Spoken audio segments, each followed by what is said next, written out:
होली का क्रम 13 तारीख को शायद होली जलेगी, 14 तारीख को गुरंडी रहती है, होली खिलाती है। पिछले वर्ष थोड़ा सा होली का क्रम रहा, तो अब की बार सब जगह की होली में ना जाते हुए केवल एक होली, वो भी सीहोर की, वो 15 तारीख को महादेव की होली रहेगी। मार्च को महादेव की होली आ रही है, लगी नहीं रिया की होली जैसा है।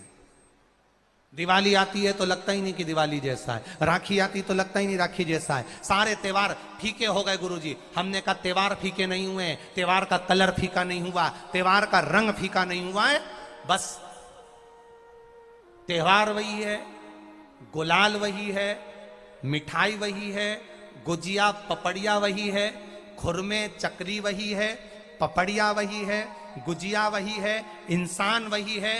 बस बाजार में से जो रौनक समाप्त नहीं हुई है, रौनक आपके भीतर की समाप्त हो गई। आपके भीतर इतनी ईर्ष्या भराती गई, इतनी ईर्ष्या भराती गई, इतनी ईर्ष्या भराती गई कि वो ईर्ष्या के कारण, उस अहंकार के कारण, उस अहम के कारण तुम एक दूसरे से मिलना पसंद नहीं कर पाते। पहले के लोग कहते थे हमारे यहाँ जब होली होती थी इतने लोग आते थे, मिलने जाते थे, गुलाल लेकर जाते थे। आजकल तो कोई दिखता नहीं है। कारण केवल इतना सा है, तुम्हारा अहंकार, तुम्हारा ईगो, तुम्हारा अभिमान तुम्हें अपने घर से बाहर नहीं निकालता। तुम घर से बाहर नहीं निकलते अपने अहंकार के कारण, अपनी काया के कारण, अपनी अभिमतता के कारण। आप दूसरे से मिलना पसंद नहीं करते। जरा सा कोई ने कलर लगाया तुम्हें क्रोध आ गया, जरा सा किसी ने गुलाल लगाया तुम्हें गुस्सा आ गया, जरा सा कोई आया भाभी जी भैया जी करके गुलाल लगा गया, तुम न न न न न न न न न कहां जाओ।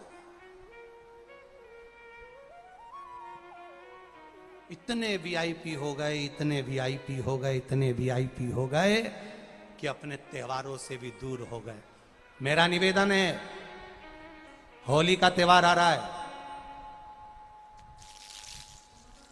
उस फागुन के त्योहार में मेरा देवाधिदेव महादेव माता पार्वती के साथ होली खेलता है, मेरा कृष्ण कन्हैया राधा रानी के साथ होली खेलता है।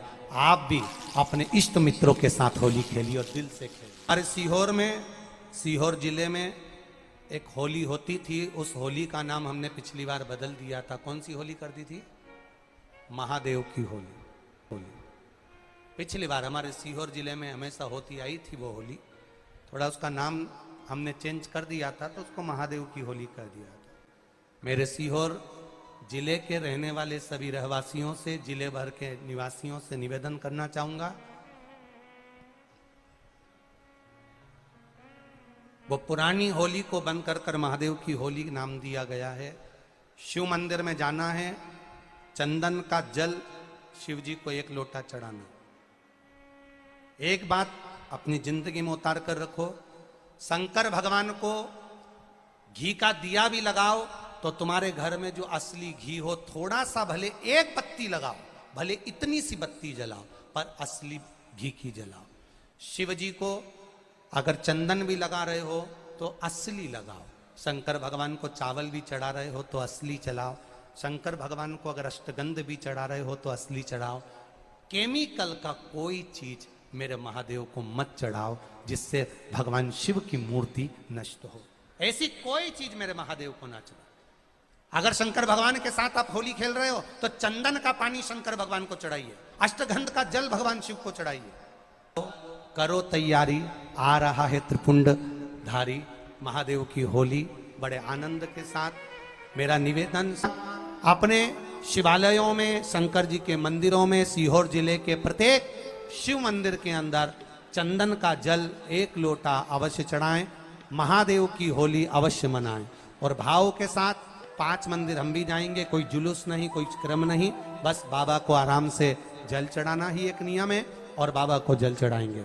आप सब बड़े आनंद के साथ महादेव की होली का स्मरण करिए। बहुत बड़ा रोग हो गया, छूटने को तैयार नहीं है, बड़े बड़े इलाज करवा लिए, बहुत दिखा लिया, बहुत सब दूर इलाज करवाया, सब दूर दिखाया, पर मिटने को तैयार नहीं है। तो फिर अबीर का प्रयोग,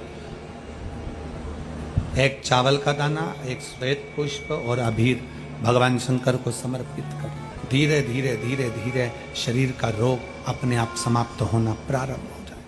महादेव की होली। के दिन और बेलपत्री की जड़ के नीचे जाकर प्रयास करा करो कि लाल चंदन का जल, लाल चंदन को घिसकर कलश में उस चंदन को डालकर जल भरकर उसको बेलपत्री की जड़ के नीचे सींचन करने का प्रयास करा करो। है कि धीरे धीरे कर कर वो दुख समाप्त होगा, वो दुख हटेगा ही।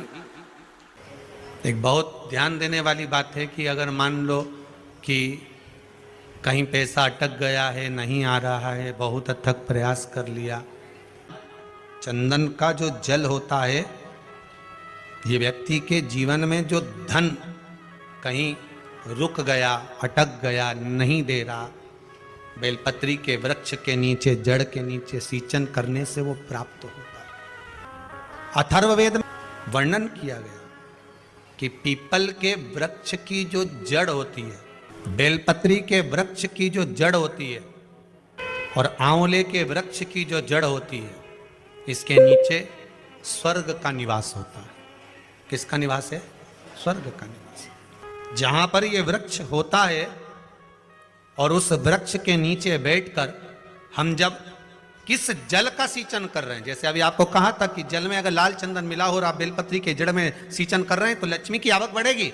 कहीं पैसा अपना अटक गया, नहीं आ रहा, आएगा।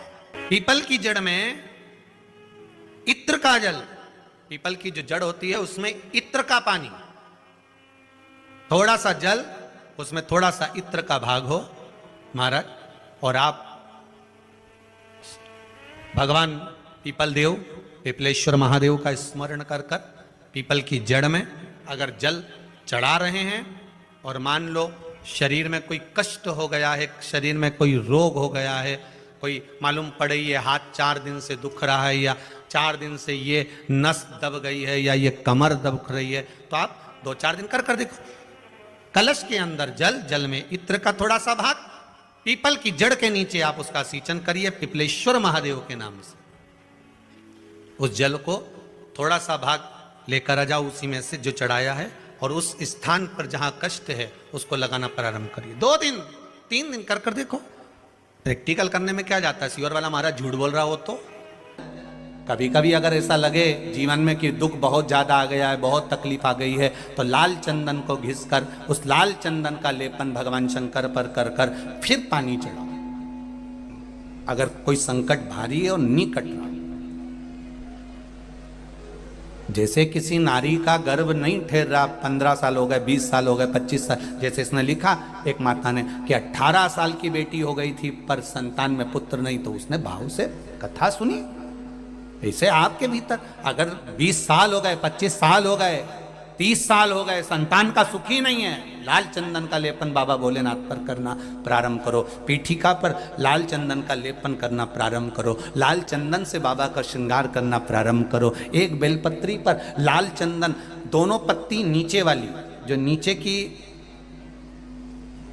की जो 2 पत्ती होती है इस पे लाल चंदन, और बीच वाली पत्ती पर पीला चंदन लगाकर बाबा के शिवलिंग को समर्पित करिए। बाबा से प्रार्थना करिए, रोज प्रार्थना करो। परंतु एक बात का स्मरण रहे, 25 साल हो गए, 20 साल हो गए, 30 साल हो गए, संतान नहीं, तो पहले जल से अभिषेक कराना, अभिषेक कराकर उस जल का आचमन करने के बाद हाथ को खासा करना, धोना, उसके बाद में फिर वापिस बाबा का स्नान कराओ, फिर चंदन का लेपन कराओ, फिर 1 लोटा जल चढ़ाकर बाबा का स्नान कराओ। बाबा का बड़ा सुंदर भाव से लाल चंदन से जो अभिषेक करता है, बाबा को लेपन कर कर फिर जल चढ़ समर्पित करता है, निश्चित है उसकी गोदी मेरा देव अधिदेव महादेव जरूर भरता है। ये निश्चितता है। हम तो बेटियों से भी कहते हैं, जिसका विवाह नहीं हो रहा हो, 25 साल, 30 साल, 27 साल, 28 साल, 32 साल, 40 साल हो गए हो, नहीं हो रहा हो बेटा बेटी का विवाह, उसे लाल चंदन का प्रयोग अशोक सुंदरी वाली जगह पर 7 बिंदी लाल चंदन की लगाकर 7 बेलपत्र 7 बिंदी पर रखिए, और महाराज अपनी